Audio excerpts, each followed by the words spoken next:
दोस्तों Michael Jackson वो नाम है जो आज भी उतना ही मशहूर है जितना पहले था। बहुत से डांसर आए और गए लेकिन आज तक कोई भी ऐसा डांसर नहीं आया जो माइकल जैक्सन को टक्कर दे सके। आज भी दुनिया का टॉप डांसर माइकल जैक्सन को ही माना जाता है। डांस के अलावा और एक चीज है जिसकी वजह से माइकल जैक्सन दुनिया भर में मशहूर हुए, जो कि इनकी कराई हुई हजारों सर्जरीज थी। इतनी सर्जरी की आखिर में इनकी हालत बहुत ज्यादा बदतर हो चुकी थी और जिस दिन इन्होंने दुनिया को अलविदा किया वो दिन कोई आम दिन नहीं था। इस दिन कुछ ऐसा हुआ जो कि इतिहास में पहले कभी नहीं हुआ था, ना ही कभी होगा। दोस्तों 25 जून 2009 को क्या हुआ और माइकल जैक्सन की पूरी कहानी क्या थी, जानने के लिए बने रहिएगा हमारे साथ वीडियो के अंत तक। माइकल जैक्सन का जन्म 29 अगस्त 1958 को इंडियाना में हुआ था और ये JOE और कैथरीन की 7वीं संतान थे। माइकल जैक्सन के डैड एक स्टील फैक्ट्री में काम करते थे और उन्होंने 1-2 कमरे का घर लिया हुआ था जिसमें ये 9 भाई बहन अपने माँ बाप के साथ रहते थे। उस समय अमेरिका में काले लोगों को अच्छे से ट्रीट नहीं किया जाता था और माइकल के फादर जानते थे कि अगर उनके बच्चों को कुछ बड़ा जिंदगी में करना है तो उनके पास 2 ही ऑप्शन है, या तो एक बड़े एथलीट बन जाए या फिर एंटरटेनर। इसलिए जैक्सन फैमिली ने एंटरटेनमेंट चुना। माइकल जैक्सन ने 5 साल की एज में अपने भाइयों के साथ एक सिंगिंग ग्रुप बनाया। उसके बाद इन्होंने शिकागो में परफॉर्म करना स्टार्ट कर दिया और लोग इन भाइयों को जैक्सन 5 के नाम से जानने लगे।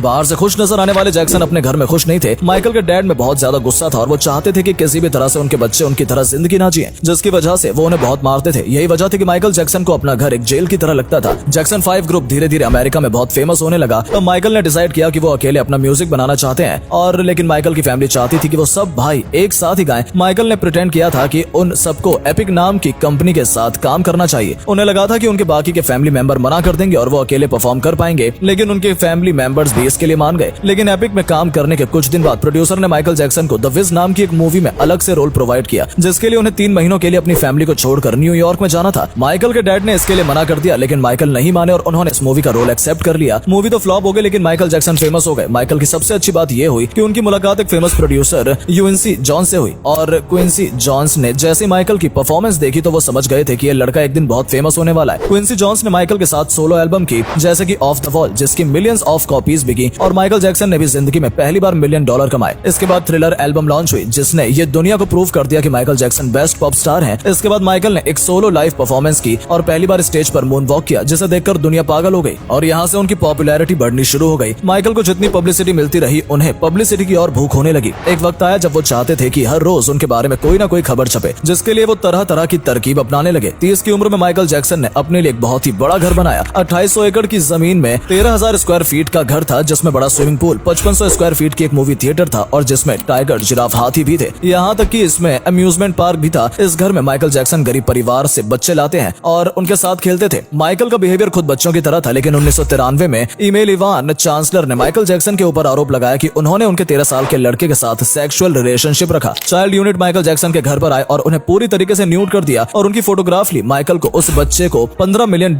देने पड़े और उनके माँ बाप को $1.5 मिलियन देने पड़े। माइकल को बच्चों से बहुत प्यार था, इसलिए उन्होंने एक छोटे लड़के गैविन एरवीजो की हेल्प करनी चाहिए जो कि कैंसर पेशेंट था, लेकिन फिर माइकल के ऊपर 14 चार्जेस लगाए गए चाइल्ड मोलेस्टेशन को लेकर। इन कोर्ट केस के दौरान माइकल बहुत डिप्रेशन में आ गए और उसकी वजह से उनकी हेल्थ काफी डिस्टर्ब हुई। इवेंचुअली कोर्ट में ये प्रूफ हुआ कि उन्होंने कुछ भी नहीं किया है, मगर इस सबसे 10 साल बीत चुके थे और उनका काम रुक गया था। माइकल जैक्सन की लाइफ में 2 बड़े इंसिडेंट हुए। पहले एक्सीडेंट हुआ था 1984 में जब माइकल जैक्सन को पेप्सिको के लिए एड्स मिला और उस शूट के दौरान माइकल जैक्सन को एक एक्सीडेंट हुआ जिसकी वजह से उनके सर में बालों में आग लग गई। उस वक्त जब उन्हें अस्पताल ले जाया गया तो फर्स्ट टाइम उन्होंने प्लास्टिक सर्जरी कराई और पेन किलर के बारे में पता चला। दूसरा एक्सीडेंट माइकल जैक्सन के साथ हुआ 1999 में जब वो मुनिच में एक लाइव शो कर रहे थे। तब वो गाते हुए एक ब्रिज पर चढ़े जो कि क्रेन की मदद से धीरे धीरे नीचे लाना था, लेकिन आधे रास्ते में वो ब्रिज स्टेज पर लैंड करने के बजाय स्टेज के लेवल पर जोर से गिरा। माइकल जैक्सन शॉक हो गए, लेकिन उन्होंने शो नहीं रोका। वो गाते रहे और केबल की मदद से स्टेज पर आकर उन्होंने परफॉर्म कंप्लीट किया, मगर ड्रेसिंग रूम में जाने के बाद वो बेहोश हो गए। दोबारा उन्हें अस्पताल ले जाया गया जहां पता चला कि उनकी स्पाइन में कुछ इंजरी हुई है और उन्हें दोबारा से एक पेन किलर इंजेक्शन दिया गया जिससे उनकी आदत पड़ गई। प्रोपोफूल की उन्हें आदत हो गई थी कि उन्होंने उसे मिल्क में मिलाकर कंज्यूम करना शुरू कर दिया था। माइकल जैक्सन ने 2009 में तेजी के साथ काम किया। वो लंदन में काफी सारे लाइव शोज करने वाले थे और उस टूर का नाम था this is it. Michael Jackson ने अनाउंस कर दिया था कि इसके बाद वो और शोज जिंदगी में कभी नहीं करेंगे। जैसे जैसे ही अनाउंसमेंट हुई कुछ घंटे में ही सारी टूर की सारी टिकट्स बिक गई। लेकिन प्रॉब्लम ये थी कि 10 साल से माइकल जैक्सन ने कोई फुल स्केल लाइव शो नहीं किया था और 3 महीने के अंदर अंदर उन्हें पूरी परफॉर्मेंस तैयार करनी थी। डांसिंग, सिंगिंग, कोरियोग्राफी, प्रोडक्शन के साथ भी बहुत कुछ करना था। इस दौरान अच्छी नींद के लिए उन्हें पेन किलर्स प्रपोज लेने पड़े। प्रॉपर फॉल उनकी बॉडी में इंजेक्ट करने के लिए उनका एक डॉक्टर उनके साथ हमेशा रहता था। उनके लिए डॉक्टर मुरे नाम का डॉक्टर असाइन किया गया। तब होता यह था कि पूरे दिन शो की प्रैक्टिस करने के बाद माइकल जैक्सन अपने घर में जाते जहां डॉक्टर मुरे उन्हें प्रोपोफॉल इंजेक्शन देते थे ताकि वो अच्छी नींद ले सके। लेकिन प्रॉब्लम यह थी कि माइकल के घर में प्रॉपर मेडिकल इक्विपमेंट नहीं थे, जिसकी वजह से कुछ दिन के बाद बहुत बुरा हाल होने वाला था। अब 25 जून 2009 को जब माइकल जैक्सन प्रैक्टिस करके अपने घर में आए तो डॉक्टर मुरे ने माइकल को प्रोपोफॉल की छोटी सी डोज दी और उसके बाद प्रोपोफॉल को ड्रिप में डाल दिया। प्रोपोफॉल के साथ होता यह था कि इसकी बहुत ही कम डोज पेशेंट को दी जाती थी ताकि उसे नींद आ जाए, और जब एक बार वो सो जाए तो उसके बाद ड्रिप में दोबारा प्रोपोफॉल मिलाकर उसे दिया जाता है ताकि वो कंटिन्यूस सोया रहे। और प्रोपोफॉल का एक बड़ा डिसएडवांटेज ये था कि अगर प्रोपोफॉल थोड़ा से भी ज्यादा हो गया तो पेशेंट का माइंड भी नींद में जा सकता है। इसका मतलब ये था कि माइंड जो अनकॉन्शियसनेस बॉडी में फंक्शन को कंट्रोल करता है, जैसे कि सांस लेना एटसेट्रा, वो भी बंद हो सकता है। और उस दिन कुछ ऐसा ही हुआ। माइकल की बॉडी प्रोपोफॉल लेने के बाद इतनी गहरी नींद में चली गई कि उनके माइंड ने उनके ब्रीदिंग रोक दी। अगर इस वक्त वहां पर मेडिकल इक्विपमेंट होते तो उन्हें नॉर्मल ऑक्सीजन दिया जा सकता था, लेकिन डॉक्टर मुरे ने जब ये देखा तो उन्हें लगा कि माइकल को हार्ट अटैक आया है और वो उनके हार्ट को हाथ से पंप करने लगे, यानी कि सीपीआर स्टार्ट कर दिया। और बहुत देर के बाद 911 इमरजेंसी कॉल किया, लेकिन तब तक बहुत देर हो चुकी थी और the greatest artist Michael Jackson की डेथ हो चुकी थी। बहुत से लोगों ने इसका जिम्मेदार डॉक्टर मुरे को बताया और इसके बाद उन पर केस भी चलाया गया, जिसके कारण उन्हें 2 साल की जेल में रहना पड़ा। आज माइकल जैक्सन का घर नेवरलैंड का सुनसान जमीन का टुकड़ा बन चुका है। 5 साल तक उन्हें बेचने की कोशिश की, लेकिन उस जमीन का कोई बायर नहीं मिला। उनका खूबसूरत लेक अब एक गंदा नाला बनने की कगार पर है। जू के सारे जानवरों को ले जाया जा चुका है और अब वहाँ पर कोई भी नहीं रहता। तो दोस्तों, ये थी मशहूर डांसर माइकल जैक्सन की कहानी। आप भी अगर माइकल जैक्सन के फैन हैं तो वीडियो को लाइक और शेयर जरूर करें। धन्यवाद।